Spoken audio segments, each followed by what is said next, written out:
Welcome student, मैं हूं आपका टीचर डॉक्टर माजिद फयाज। एक बार फिर एक और नई वीडियो के साथ आपकी खिदमत में हाजिर हुआ बेटा। आज एक्सरसाइज 3.2 क्वेश्चन नंबर 7 till 9 तक करेंगे हम। सबसे पहले आप लोगों से रिक्वेस्ट है कि अगर आप चैनल पे नए हैं तो चैनल को लाइक करें, सब्सक्राइब करें और ज़्यादा से ज़्यादा शेयर करें। अच्छा बेटा, क्वेश्चन नंबर 7 है, लिखा हुआ take the matrices A plus B and B for question number 4 verify that A transpose plus B transpose is equals to A plus B whole transpose। ठीक है जी, इसमें भी मेरे बेटा ये लेफ्ट हैंड साइड है और ये राइट हैंड साइड है। अच्छा, अगर आप बुक ओपन करके देखेंगे तो क्वेश्चन नंबर 4 में A की वैल्यू और B की वैल्यू गिवन है। चले जी, लेफ्ट हैंड साइड करके देखते हैं जो क्या है, A transpose plus B transpose. इसका मतलब क्या है, पहले मैं A की वैल्यू लूंगा जो क्या है 1 2 3 -3, तो इसका ट्रांसपोज जब लूंगा तो वो क्या हो जाएगा 1 3 2 -3, ऐसे ही। अब मैं B की वैल्यू ले रहा हूं जो क्या मेरे पास है 1 -2 3 और 3। अगर मैं इसका ट्रांसपोज ले लूं, वैल्यू कुछ भी हो जाए बेटा, बस मेथड आपको आना चाहिए, जो क्या हो जाएगा 1 3 -2 और 3। ठीक हो गया स्टूडेंट। अब मैं लेने जा रहा हूं A transpose plus B transpose. A transpose का आंसर है 1 3 2 -3, प्लस का साइन B ट्रांसपोज क्या है 1 3 -2 और 3। चीजिए जी, प्लस करते हैं 1 + 1 3 + 3 2 -2 3 2 -2 और -3 + 3। दीजिए स्टूडेंट, इसका आंसर क्या आ जाएगा बेटा 2 6 0 0। ये है लेफ्ट हैंड साइड। अब हम करने जा रहे हैं इसकी right hand side. Right hand side में वो कह रहा है A + B होल ट्रांसपोज यानी कि सबसे पहले A + B में लूंगा।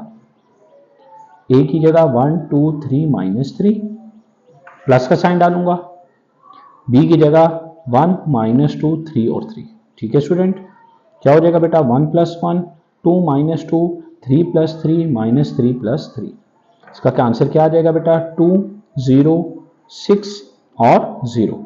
अब वो कह रहे कि आपने क्या करना है A + B का होल ट्रांसपोज लेना है, यानी कि ये जो आंसर है इसका ट्रांसपोज, तो 2 6 2 0, यहाँ पे 6 आ जाएगा बेटा और 0 0। अब देखो इसका आंसर सेम आया कि नहीं आया, बिल्कुल आ गया। तो it is prove that left hand side is equal to right hand side. अब स्टूडेंट हम करने जा रहे हैं question number 8, find the matrices Z from the these equation. अच्छा, गिवन है 4, ये बहुत आसान है। -5Z is equal to square root of 5, और दूसरा क्या है मैट्रिसेस के अंदर स्क्वायर रूट ऑफ 45 और 4। बहुत आसान बेटा, 4 को मल्टीप्लाई कर लेते हैं अंदर वैल्यू के साथ, 5 4 are 20 10 4 are 40। -5Z is equal to, इसको इससे मल्टीप्लाई करोगे बेटा ये क्या हो जाएगा √45 मल्टीप्लाई बाय 5, फिर क्या होगा √5 मल्टीप्लाई बाय 5। जी स्टूडेंट, अब क्या हो जाएगा बेटा 20 और 40 -5Z is equal to 5 5 are 25 5 4 are 20 और कितना हो जाएगा 225 √5 का स्क्वायर। अब बेटा ये क्या है 20 और 40 आ गया, -5/z इज इक्वल टू ये 15 है और ये किसका बन जाएगा 5 का। अब ये प्लस है तो इधर आके क्या हो जाएगा बेटा माइनस हो जाएगा।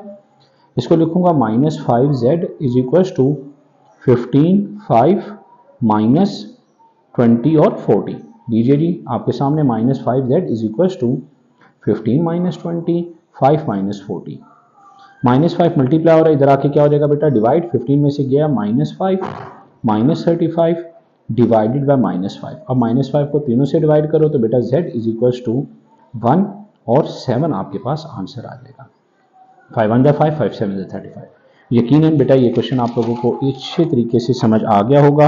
अब हम करने जा रहे हैं क्वेश्चन नंबर, बल्कि इसी का सेकंड पार्ट करने जा रहे हैं। और सेकंड पार्ट में क्या गिवन है, बहुत आसान है बेटा। वो कह रहा है z प्लस ये गिवन है, अगेन सिंपल है मेरे लिए। इस वैल्यू को इधर ले आऊँ और उसको उधर ले आऊँ, क्या हो जाएगा बेटा आपके पास है 5 - 7 प्लस 5 और 3 is equal to 3z - z।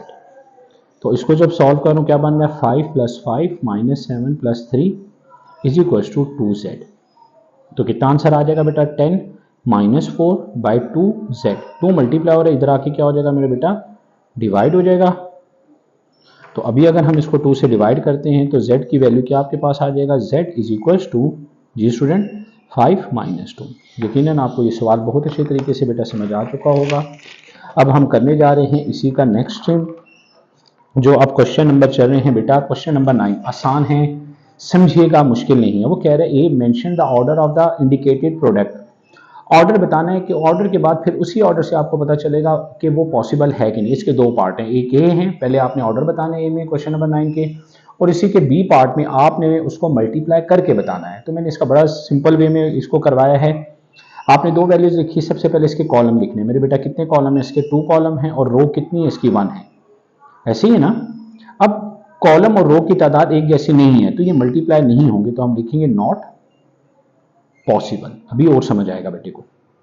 Column कितने हैं सर? 2 कॉलम हैं, और रोज कितनी हैं? 2 हैं। अब कॉलम और रो की तादाद सेम है ना, क्योंकि इसका ऑर्डर क्या बन रहा है देखें, और ऑर्डर में हमेशा पहले रो आती है फिर कॉलम। तो अगर देखें ऑर्डर में एक रो है और 2 कॉलम है तो ये पॉसिबल है। तो इसका क्या लिखूंगा? Yes it's possible. और फिर मैंने ऑर्डर बताना है, तो इसका ऑर्डर बन रहा है 1/2। ये मैं करके भी बताऊंगा आपको ताकि इसमें समझ आए। अब चलते हैं बेटा, इसका नेक्स्ट है, कॉलम कितने हैं बेटा? 2 कॉलम है, ऐसे ही ना, और रो कितनी है? 2 है। तो 2 और 2 हो गया, तो ये पॉसिबल है। Yes it is possible. तो क्या इसमें आ रहा है? कितनी है? 2 रोज हैं, पहले रो आ गई, और 1 कॉलम है, 2/1 इसका ऑर्डर बन जाएगा। चलिए जी इसका करके देखते हैं। मेरे बेटा कितनी कॉलम है?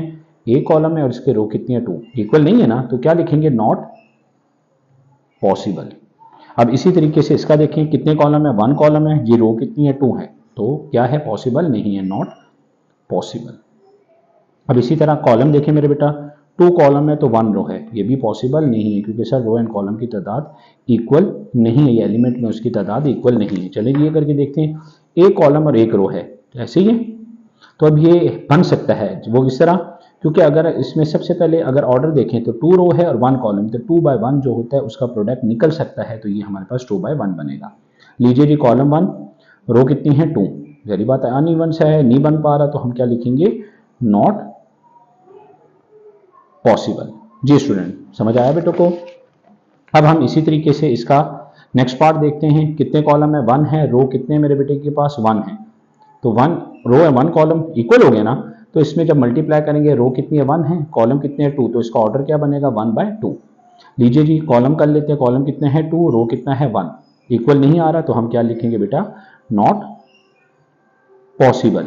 अब कॉलम देख लें, कॉलम 1 रो 1, हो गया ना पॉसिबल, क्योंकि एक रो कॉलम है, ऑर्डर भी क्या बनेगा? Yes it is possible. अब यहां पे चलते हैं, कॉलम कितने बेटा? 2 कॉलम है, रो कितना है? 1। ऐसे ही है, देखें कॉलम 1 है, सॉरी ये आपके पास बन जाते हैं। नीचे की तरफ आए तो कॉलम कितने आ रहे हैं? 2 कॉलम आ रहे हैं, ऐसे ही ना। और रो अगर देखें तो 2 रोज आ रहे हैं, 2 हो गए। तो हमेशा जब हम मल्टीप्लाई करेंगे तो हम यहाँ पे पहले क्या लिखेंगे? Yes it is possible. और ऑर्डर क्या बनेगा? 1/1, क्योंकि क्या होगा? 1 रो जो होगा कॉलम के साथ, तो एक रो एक कॉलम के साथ मल्टीप्लाई हो रही है, तो इसके ऑर्डर बन पाएगा।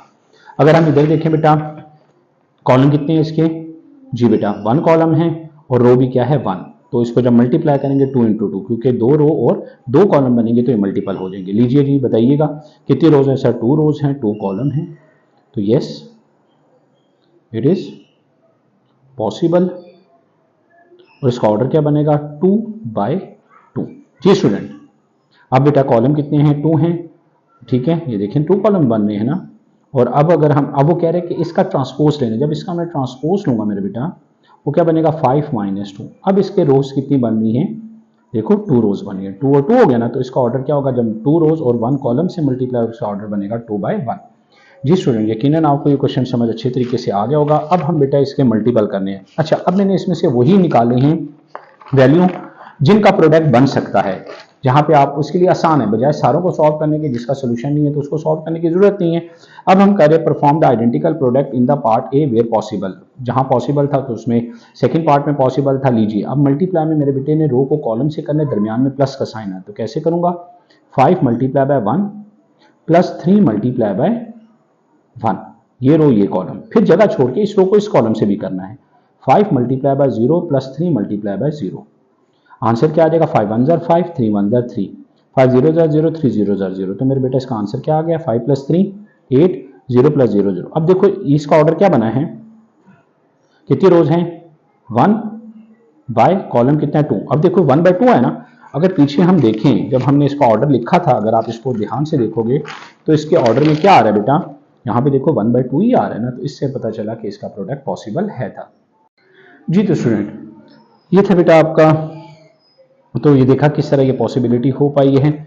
अब इसी तरीके से इसका में थर्ड पार्ट था जो पॉसिबल हुआ था। अब इसको मल्टीप्लाई कैसे करेंगे, मेरे साथ साथ बोलते जाएं बेटा।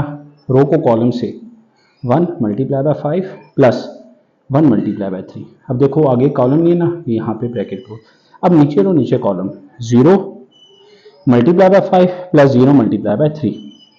तो क्या आ जाएगा, 5 1 जार 5, 3 1 जार 3, 5 0 जार 0, 3 0 जार 0। तो क्या ये बन गया 8 और 0। अब इसका ऑर्डर क्या बना बेटा, ऑर्डर बना है कितने हैं, रोज कितनी है इसके अंदर, 2 रोज हैं, 2/1। तो अगर इसका आप थर्ड पार्ट देखो, मुझे बार बार बताने का मकसद ये ताकि आपको ये हो, देखिए मैंने इधर क्या लिखा था, 2/1 लिखा था ना, तो ये ऑर्डर इस मल्टीप्लिकेशन की वजह से पॉसिबल हुआ है।